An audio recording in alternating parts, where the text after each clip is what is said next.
the idyllic town of Maplewood, Ohio, where whispers of gossip rarely crossed the neat white fences, a young woman named Emily Parker seemed to have it all.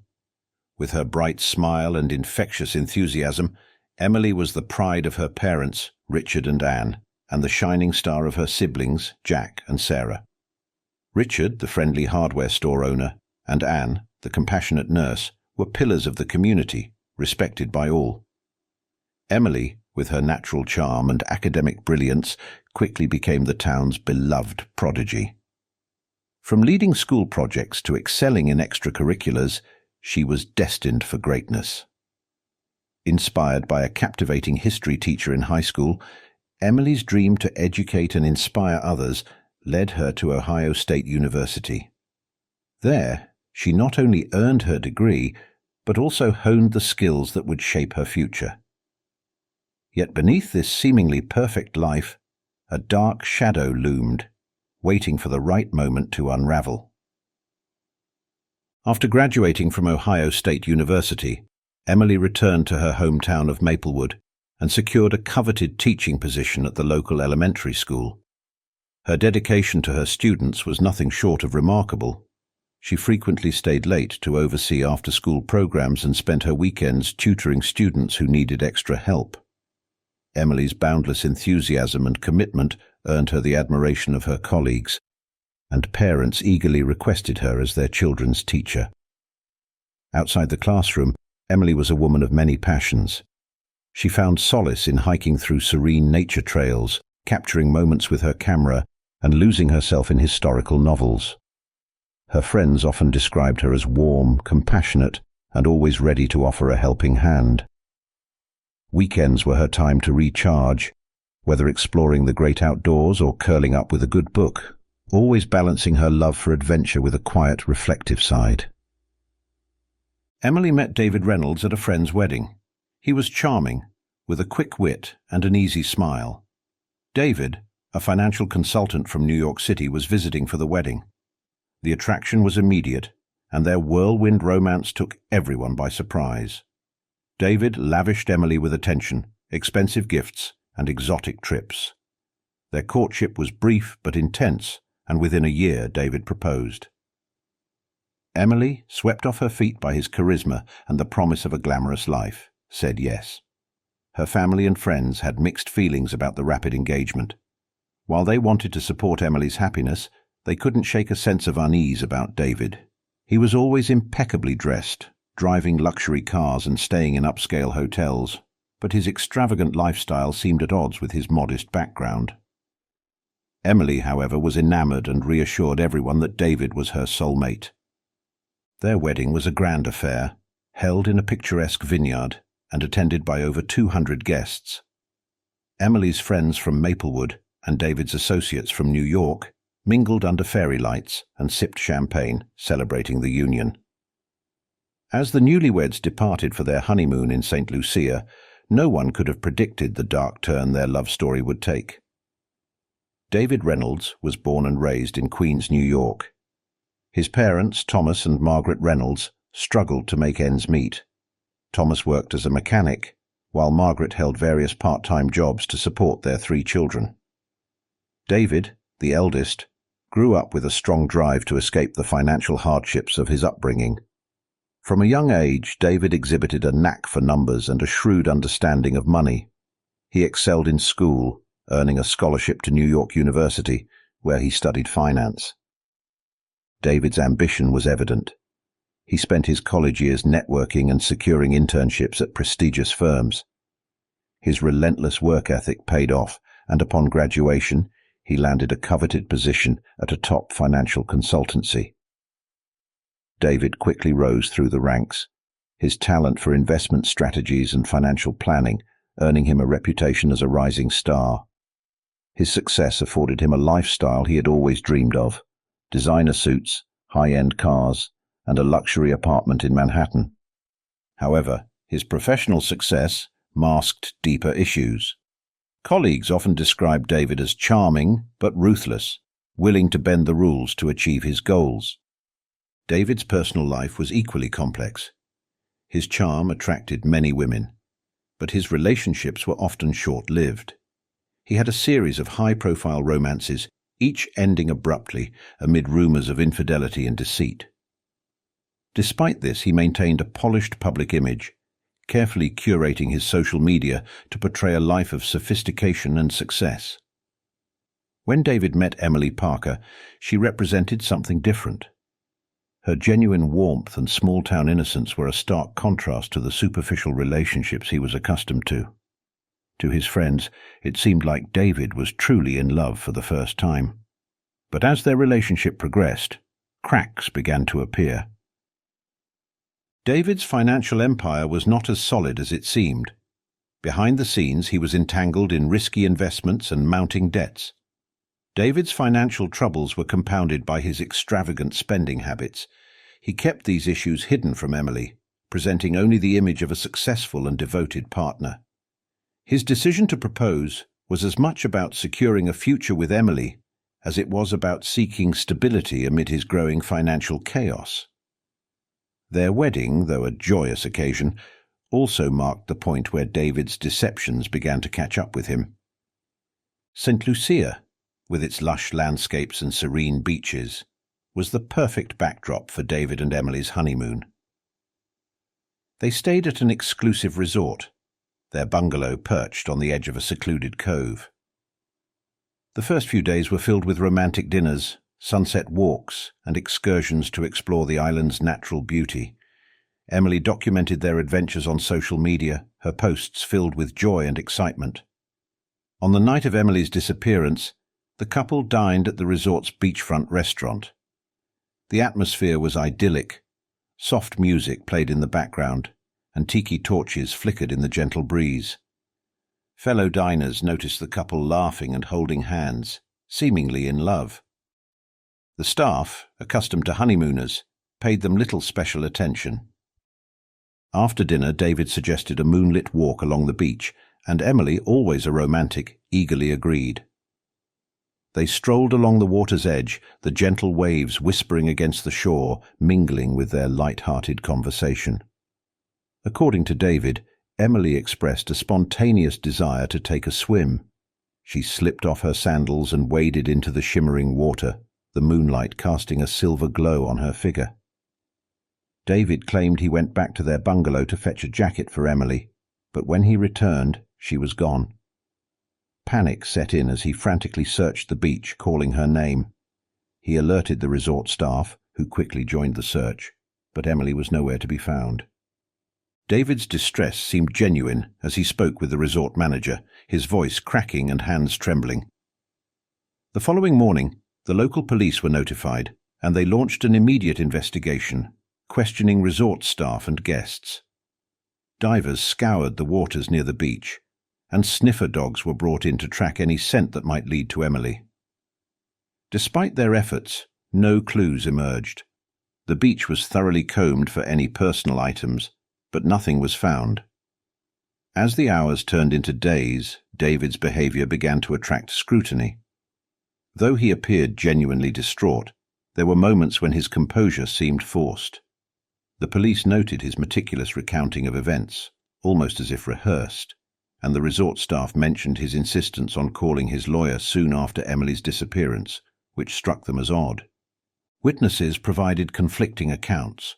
Some recalled seeing the couple arguing earlier in the day, while others described them as affectionate.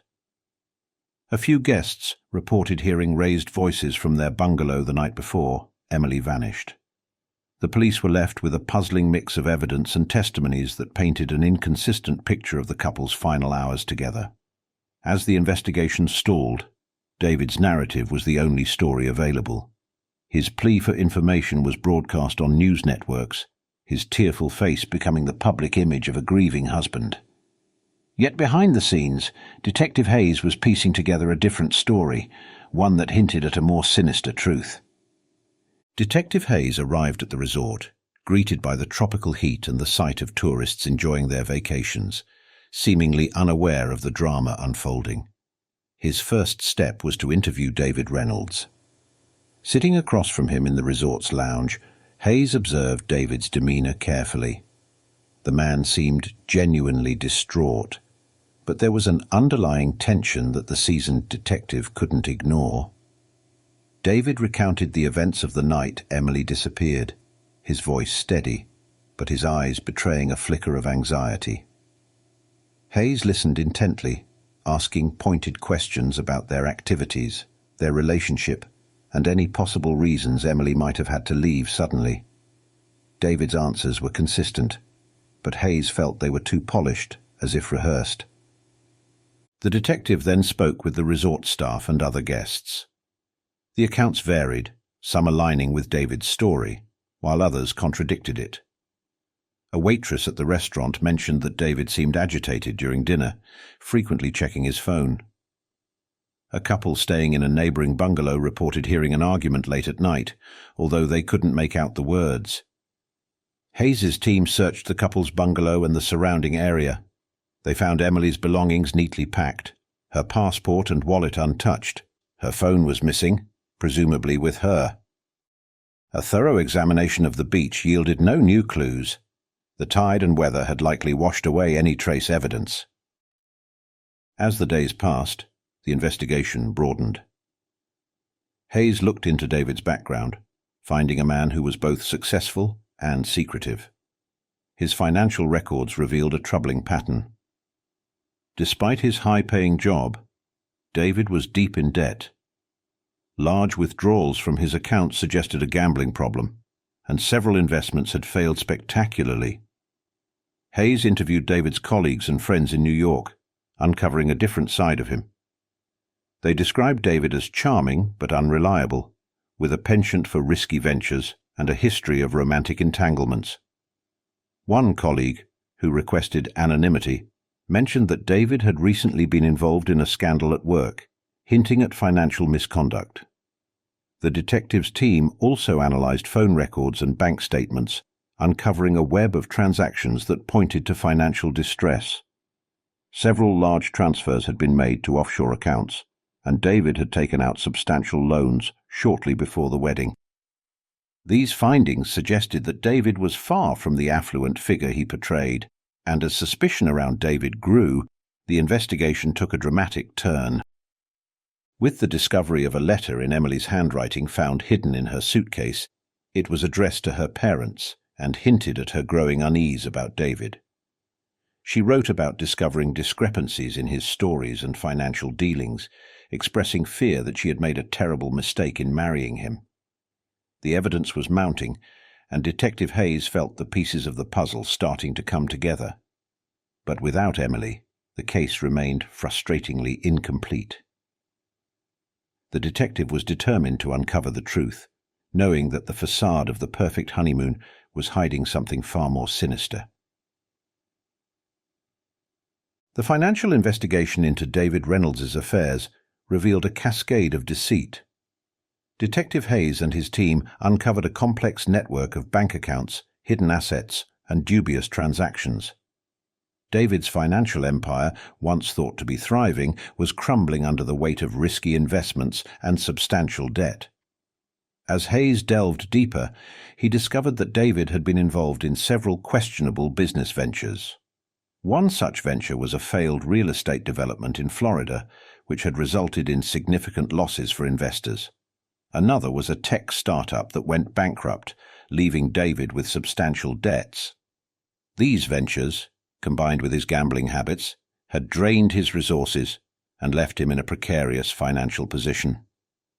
David's secret debts and business failures provided a possible motive for foul play. With Emily's disappearance, questions arose about potential life insurance policies or other financial benefits he might gain. Hayes's team found that David had recently taken out a substantial life insurance policy on Emily, raising further suspicions.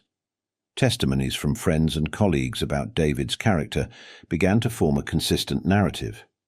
They described him as someone who would do anything to maintain his image of success, even if it meant deceiving those closest to him. Emily, it seemed, had been drawn into a web of lies and financial manipulation.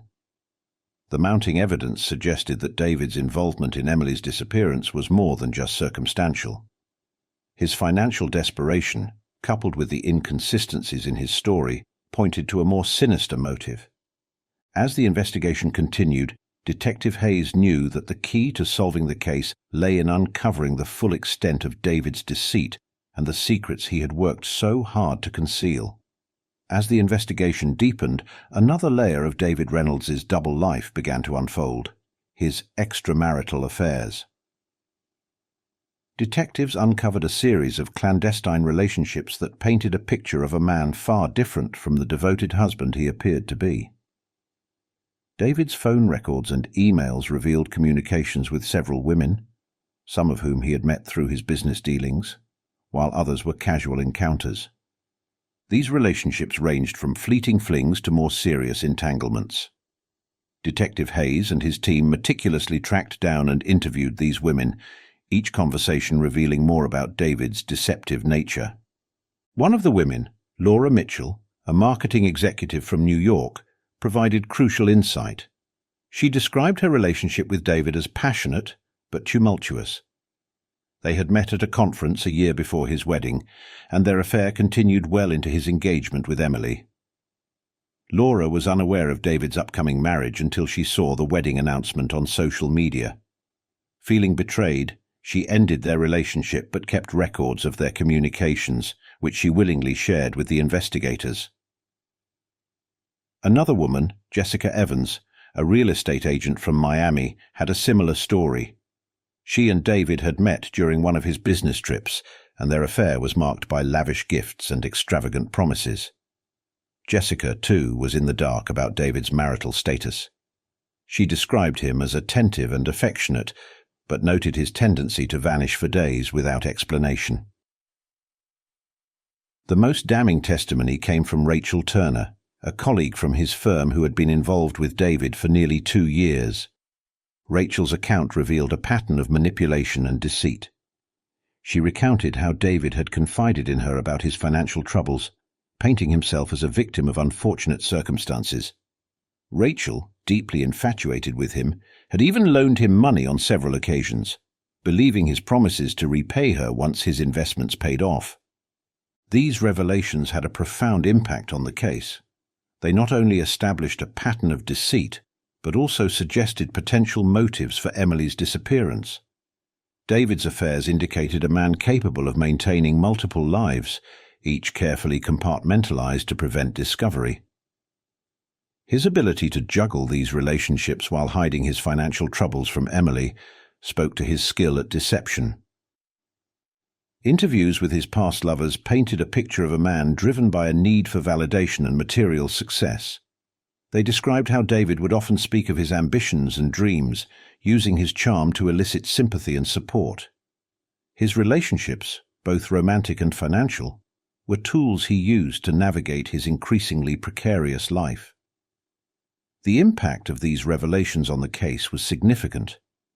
They provided a motive for foul play, suggesting that David might have seen Emily as both an obstacle and a solution to his problems. With his financial empire collapsing and his web of lies unraveling, the pressure on David had reached a breaking point.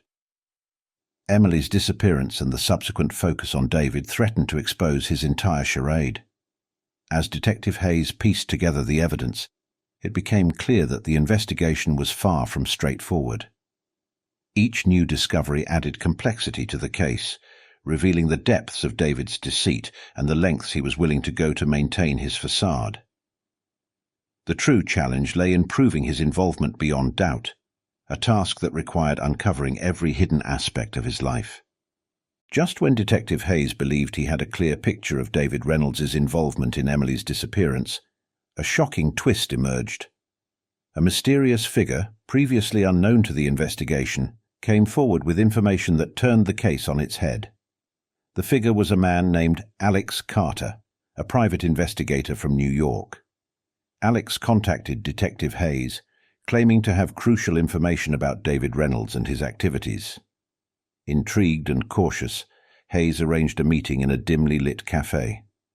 Alex revealed his connection to the case. Alex explained that he had been hired by an anonymous client to investigate David Reynolds months before Emily's disappearance. His client had suspected David of financial misconduct and infidelity, and Alex's investigation had uncovered significant evidence of both. He had been tracking David's movements and communications, documenting his secret affairs and shady business dealings. But Alex's most startling revelation was about Emily. According to his findings, Emily had discovered David's infidelity and financial troubles shortly before their wedding. She had confided in a close friend, expressing her doubts and fears about marrying David. This friend, concerned for Emily's safety, had anonymously hired Alex to gather evidence, hoping to give Emily a way out of her situation.